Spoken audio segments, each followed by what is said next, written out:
All right, so this Knife Thoughts video is going to be a little different than my normal videos. It's actually going to be about how I sharpen GEC or traditional knives. And this isn't a video that I would normally make because right off the bat, I'm not an expert sharpener, a professional sharpener. I just sharpen for myself because it's easier than having knives sent off to a professional sharpener every time you get them. And I do like my knives to have a little bit thinner edge than really traditionals in general come with, but especially GECs. And I do kind of enjoy the process. Once you get used to it, get it down and are familiar with it, it can be kind of almost like a Zen relaxing type process.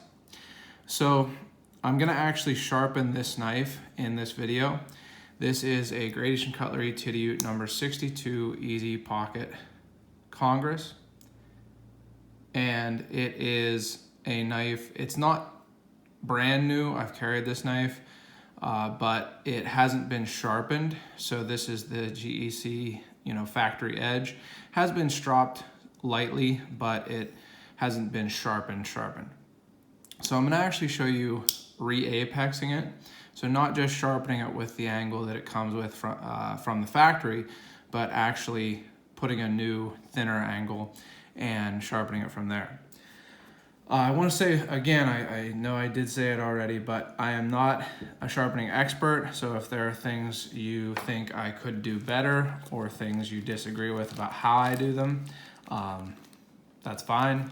Again, this is just something that I'm doing because it's been requested a couple times actually on my channel here, but it was specifically requested by a few people on the Gradation Cutlery Club Facebook group, which I'm part of and help to moderate.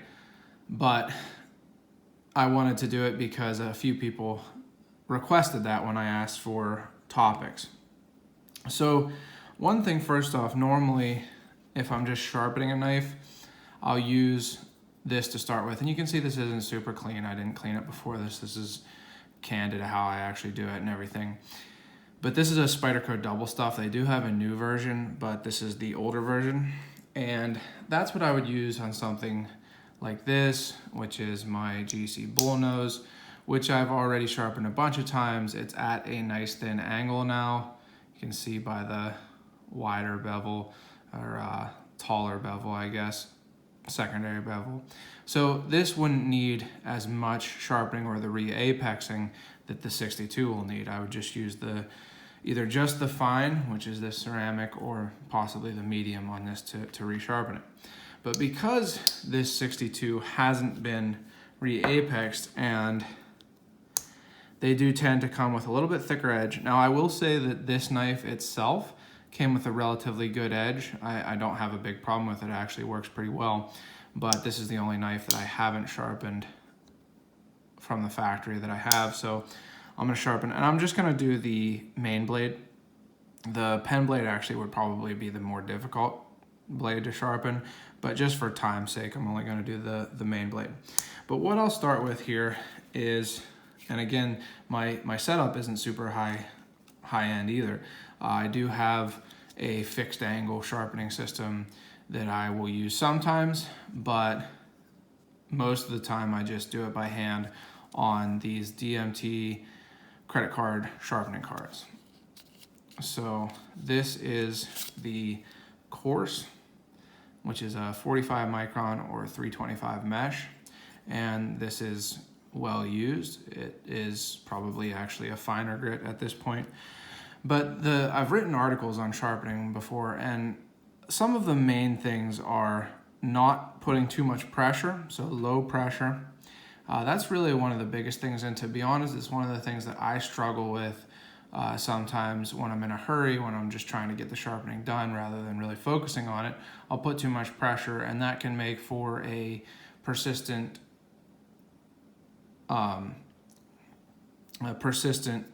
burr on the edge that'll flip back and forth, which can be really frustrating. The other thing is low angle, so you don't want to have too high of an angle because it just won't be as sharp, it won't cut as well then. and then you want to have lots of repetitions. Don't try to get it done in 2 repetitions per side. So one thing I do start out when I'm re-apexing with either a straight back and forth motion or a swirling motion. I don't worry too much about the scratch pattern. I do think that sometimes it can create a toothier edge when you do a straight back and forth like that, but I don't think it matters that much for knives like this. Now, this is a little unusual sharpening position for me. Normally I would not be sitting at a table with my hands, resting on the table with a phone in front of me, or I use my phone to record, so a phone to record. So hopefully I'll be able to do it pretty much like I normally do. Generally, I'll get a pretty thin angle.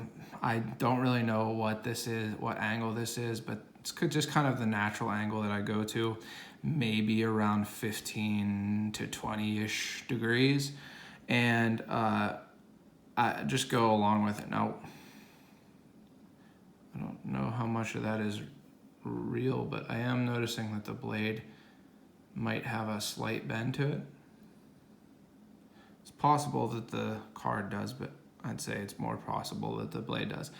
But anyway, just the big thing is that you keep the pressure even. You don't want to drive down into the tip too much, or even drive down into the heel too much. When you do that, it'll wear the tip faster and you'll get kind of a belly. If you do this, it'll wear the heel faster. That's less likely in my experience, but that'll give you kind of a recurve. So just start out here. Again, nice and light. Now, different blade shapes, you do have to kind of watch how you do the tips. On really any tip, you want to keep the edge straight or going directly into the way that you're moving the knife. So you don't want to have it facing too far forward like this. Again, that's going to wear it too much, or too far back. Just kind of straight in. And that's another thing that I think when people are first learning to sharpen, it can be difficult to get the tips correct, because you really do have to be wary of that. It's one of those things that, like I said about the pressure, I still sometimes will, round slightly a tip or something like that, if I'm being completely honest. And what you're going to do here is, again, just keep it nice and light. Try to keep the angle the same, not rolling the knife too much, keeping the pressure even across the part of the blade that's actually in contact with the stone. And just keep going. Now, you're going to start to see, I don't know how well you're going to be able to see it, but you're going to start to see the difference between the factory grind and the edge that I'm doing. So it's going to be tough on this camera and on a bevel this small, but what you're looking for is a burr. So you're looking for the opposite side edge to have a very, very slight. You don't want it to be a big burr, because that's where it will be persistent. But a very, very slight burr, meaning a line of steel that has been kind of flipped, or not necessarily flipped, but turned to face the other direction. And what that means is that you have reached the apex of the edge. So that means that you got all the way to where the 2 bevels, the 2 secondary bevels, which is the 2 sides of the edge, meet. And that's when you know you've got that new apex. And it doesn't seem like I have that yet. So I am going to keep going. Now, this is something that you don't need to do every time. Like I said, normally when you're sharpening, you don't need to re-apex it necessarily every time. You're just going to take a little bit of material off so that it will, bring that keen edge back. But for a new knife like this that hasn't been sharpened yet, I will re-apex it usually from really any of the traditional knife manufacturers that I've gotten knives from recently. Certainly Queen had some really wonky edges. They're out of business now, but when they were, they had some wonky edges. And Case has just like super, super rough edges. I don't know what grit they're using, but it must be a really low grit. And GEC just has some kind of thick edges sometimes. So I'm starting to feel a burr, so I'm gonna switch to the other side.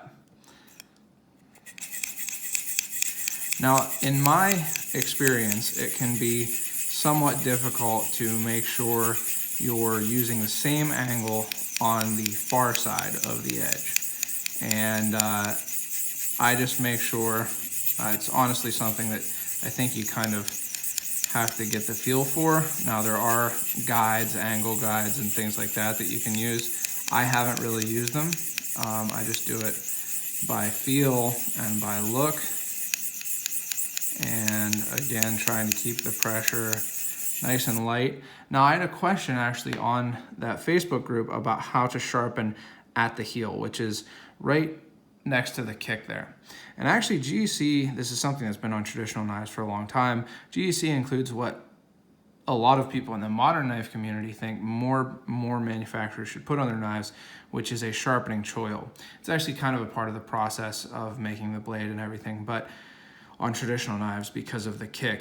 But it does, in my opinion, or not, actually not in my opinion, but in a lot of people's opinions, make it easier to sharpen the heel because it doesn't go all the way to the ricasso or the grind line. Rather, it does stop, and then this kick, actually, you probably heard it knocking against the stone or plate, and the kick, if you're hitting that kick, you are getting all the way to the heel. So that's actually one thing that I think is nice about traditional knives is this kick gives you kind of a guide to know that you're getting the whole way there. And on some modern knives, like, you know, I don't have a great example next to me, but when you do go all the way to the end of the edge, you might be hitting the handle and marring the handle a little bit with your stone. So it's nice that on these traditionals with the kick, that's not going to happen. Another thing here with making sure you're hitting the heel is, again, just keeping pressure even the whole way across the blade. Whichever part of the blade you're sharpening, make sure you have pressure in that part of the blade. So I'm gonna keep going on that side because I'm starting to feel a burr, but not quite all the way to the heel yet.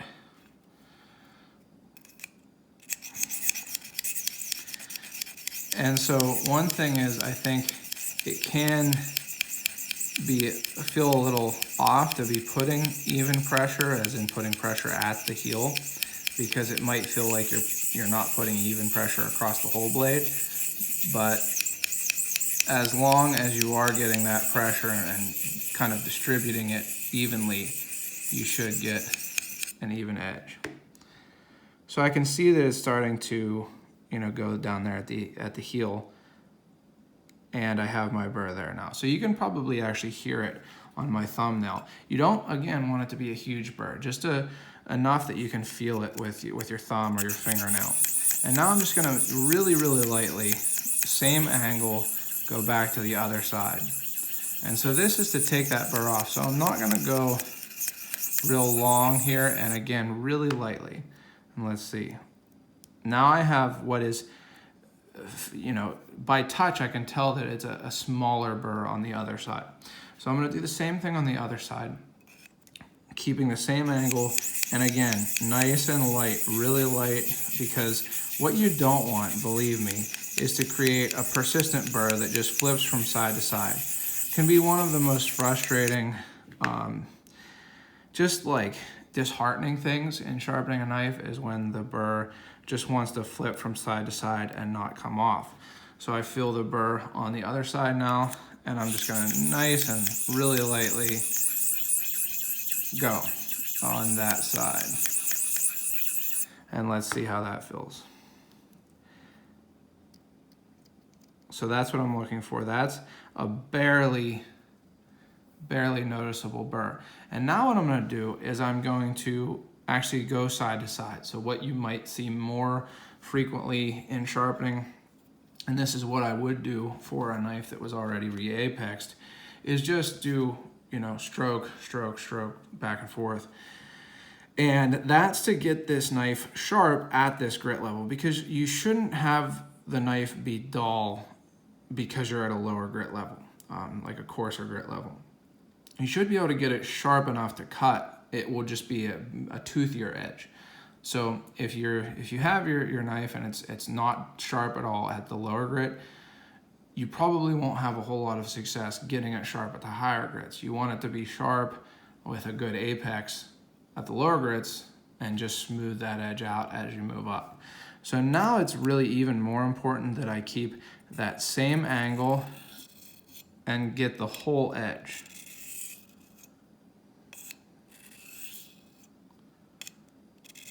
So I'm gonna talk less while I'm doing this.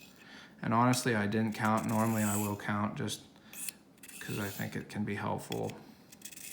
And again, I don't wanna get too much into like metaphysics or whatever. I guess it's not really metaphysics. It's pretty well established as a physical thing, or at least a mental thing. But it can be kind of meditative to sharpen, especially if you are counting.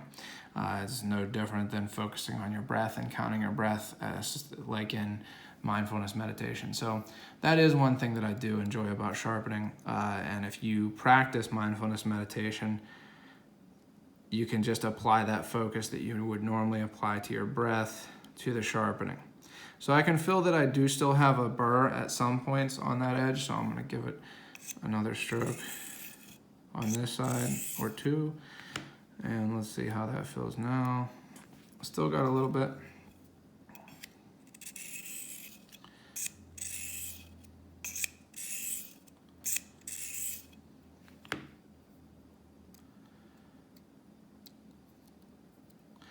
All right, feeling pretty good. Got just a little spot left there. And one thing to be aware of, like I pointed out, which I hadn't realized before deciding to make this video, this knife does seem like the blade, I don't know if you'll be able to see it here, and I might be imagining it, but it does seem like the blade has a little bit of a bend to it, which, you know, it could be sometimes, you know, a traditional knife blade, especially on a multi-blade knife or a pen style bladed knife, will have a crinked blade, meaning that it's intentionally made not to be straight so that the blades fit into the handle better. And that could be the case here, but it's not a major bend. So you can probably see that I'm not getting that same popping sound on my nail from the burr. So it's definitely very small if it's still there. So I'm gonna move to a little bit higher grit, 25 micron, 600 mesh. This is a DMT fine. And same deal, I'm just gonna go nice and really light. Now it's even more important that I go light because I don't wanna make that burr bigger. So just a little bit on each side to get that edge a little smoother. And you can actually feel the difference. So sometimes when I do this, my wife is kind of like cringes, like I'm cutting my finger. I'm not cutting my finger at all. I'm doing it just on my nail to feel the actual texture of the edge. And you should be able to tell you know, I guess, noticeable difference in how the edge feels when you move up the grit. So now I'm gonna go again side to side.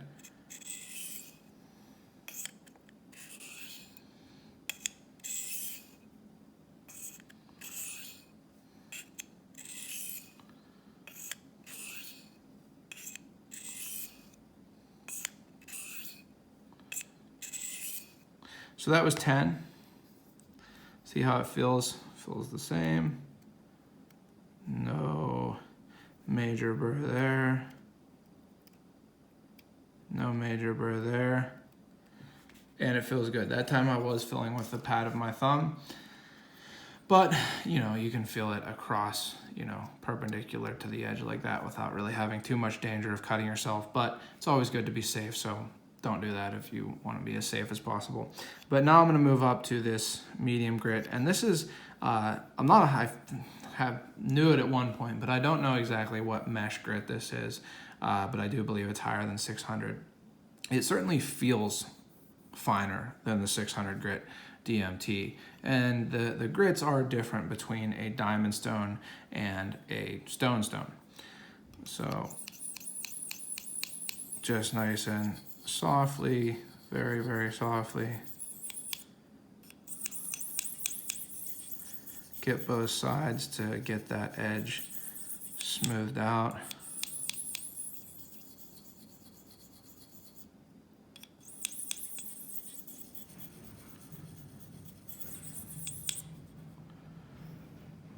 And I hear my wife opening the garage door, so I'm gonna have to pause this for now. All right, so starting out right where I left off, I'm just continuing. My wife got home and brought some beer as a surprise, so that's good. Always good to pair your sharpening knives with a beer or two. No, just kidding. But I'm gonna continue on this stone. Again, really important at this point to go nice and light, but get that whole edge. Nice and light on the other side. Get the whole edge. So it, like I said, it should feel different. And I don't really feel any burr at this point, which is good because I don't want to be creating a big burr once I'm up at these higher grits. So just a few light strokes on each side.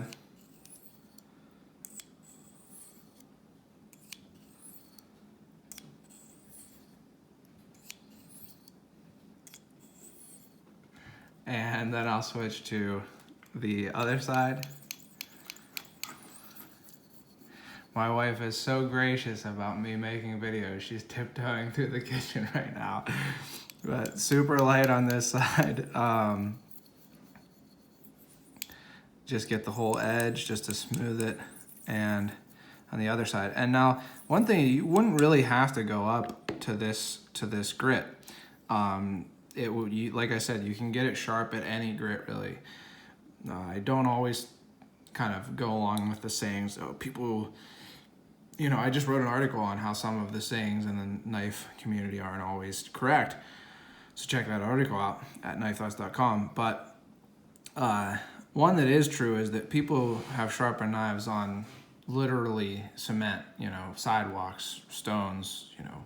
There weren't fancy sharpeners 200, 500, whatever years ago. So you can sharpen it to a good edge, even on, you know, just whatever stone you have. It just allows you to get a little smoother edge by having a ceramic stone like this or something like that. So just a few strokes per side.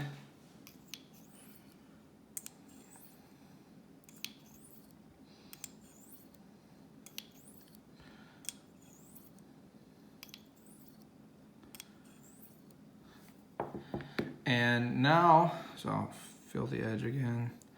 It's feeling smooth.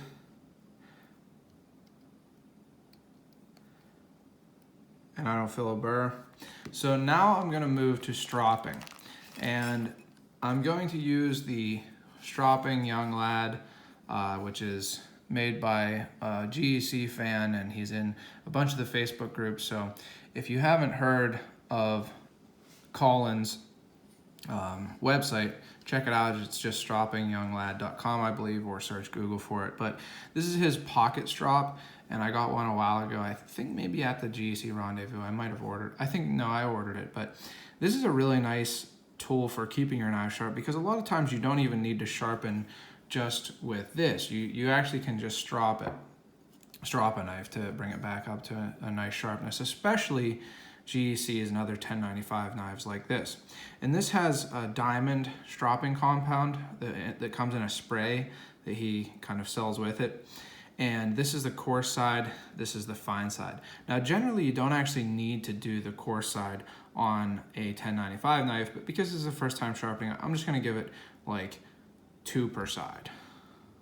So again, you wanna keep that same angle, go nice and light, and get the whole edge.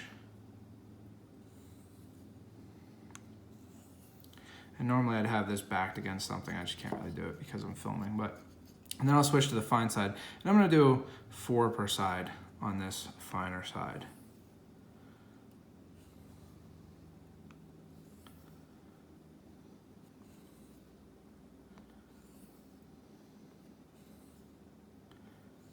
And it should feel relatively smooth on there, just like you can feel for a burr with your fingernail. You can also feel the burr on a strop. So if it feels like it's catching, it might still have a burr. So at this point, it should be sharp, and I'm going to grab a piece of receipt paper and just cut a little slice to show that it's sharp. So nice and sharp there. And that's pretty much it. So it went from honestly pretty sharp already, but with, you know, the slightly thicker than I typically want an edge to be as it comes from gradation cutlery. And you can see that it did take a while, so I'm not telling you that it's a super, super quick process. But part of that was that, you know, I'm talking about it and stuff like that. It shouldn't take too long. The thing that makes sharpening or re-apexing a knife take a long time is when you do press too hard and the burr flips back and forth, and you know you're not able to get the burr away. That's what makes it take a long time and be frustrating. So it's really important that you keep that low angle, low pressure, and lots of repetitions. And you should be able to get a really nice edge without too much trouble, especially on these nice simple 1095 blades that GEC makes with the really good heat treat from Peter's Heat Treating. So I hope that this was helpful. Like I said a couple times, I'm not a sharpening expert, but it's something I've sharpened a lot of knives. And as long as you, again, keep the angle low, keep the pressure light, and you know, be willing to do a bunch of repetitions, it should be something that you're able to do yourself. There's lots of great professional knife sharpeners, but you know, if you wanna go that route, it's certainly a good route to go. But for me, having a lot of knives pass through my hands and stuff like that, I like to do it myself. And like I said, it can be kind of a meditative process also. So I hope that's helpful. If you have questions, you know, leave them in the comments. You can join the Gradation Cutlery Club Facebook group if you like gradation cutlery knives. And as always, please like this video if you enjoyed it, subscribe to my channel, and hit the bell for notifications so you know when I post new videos. And check out knifethoughts.com, where I have articles on knives like this, knife topics like knife sharpening, and things like that. And as always, don't forget to go out and do good.